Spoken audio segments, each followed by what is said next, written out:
Look at the sheer volume of trade happening in this market. Across sub-Saharan Africa, the informal economy, the street vendors, artisans, and independent traders, is the primary engine of wealth creation. This chart reveals the actual scale of that engine. Informal employment accounts for a staggering 85.8% of the total workforce and generates up to 65% of the region's total GDP. These entrepreneurs are creating the jobs, not waiting for them. Yet, despite this massive economic output and a population with over 515 million mobile subscribers, the vast majority of these businesses are invisible on the searchable web. They have no permanent links, no professional domain, and no indexable product catalogs. The region with the highest density of entrepreneurs and massive smartphone adoption operates with the lowest professional digital footprint in global commerce. You might wonder why these millions of sellers don't simply sign up for established e-commerce builders like Shopify or Wix. The answer lies in an infrastructural mismatch. This diagram illustrates the financial divide. Global platforms mandate credit card payments, an instrument held by less than 3% of adults in the region.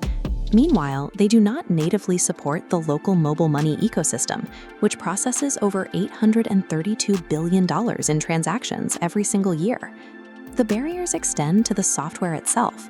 Standard Western platforms charge monthly subscription fees that can equal a week's wages for many informal vendors. Furthermore, they rely on heavy page architectures in a market where a single gigabyte of mobile data consumes nearly 4% of a user's average monthly income. These platforms struggle to reach African micro-entrepreneurs because their core design assumes broadband speeds and credit card access that do not exist for the majority of the population. To bypass this roadblock, African vendors organically repurpose the digital tools they already had. With over 90% of internet users in sub-Saharan Africa logging in daily, WhatsApp quickly became the continent's accidental commerce platform. But this workaround traps sellers in a grueling cycle. WhatsApp status updates disappear after exactly 24 hours. Every day, product photos and prices must be manually re-uploaded, turning inventory display into an exhausting, repetitive chore. Because it operates as a closed messaging loop, a WhatsApp catalog is invisible to search engines like Google. A potential customer cannot browse these products unless they already have the seller's personal phone number saved to their contacts. A multi-billion-dollar continental economy is currently running on ephemeral messaging infrastructure. This constant vanishing act prevents businesses from accumulating the permanent brand value needed to grow. Correcting this imbalance requires digital infrastructure built specifically for the realities of African commerce.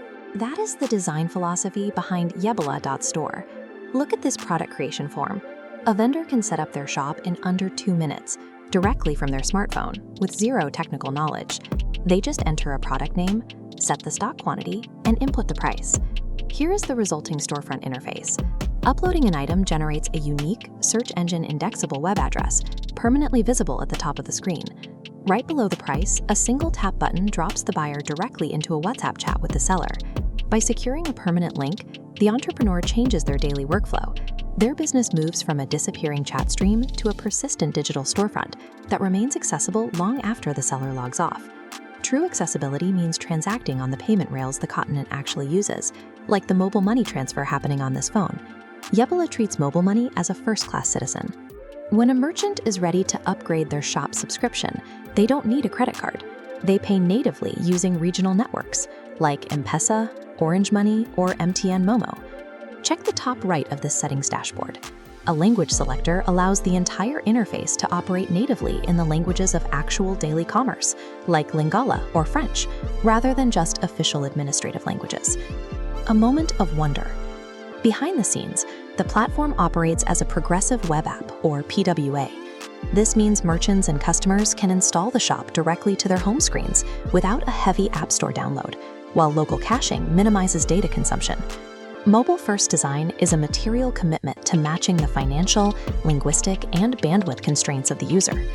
This localized infrastructure also addresses a massive global bottleneck.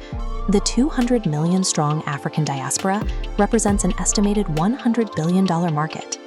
They want to purchase local goods and fashion from their home countries, but they face a fundamental discovery problem. A grainy screenshot forwarded on WhatsApp is difficult to track or verify.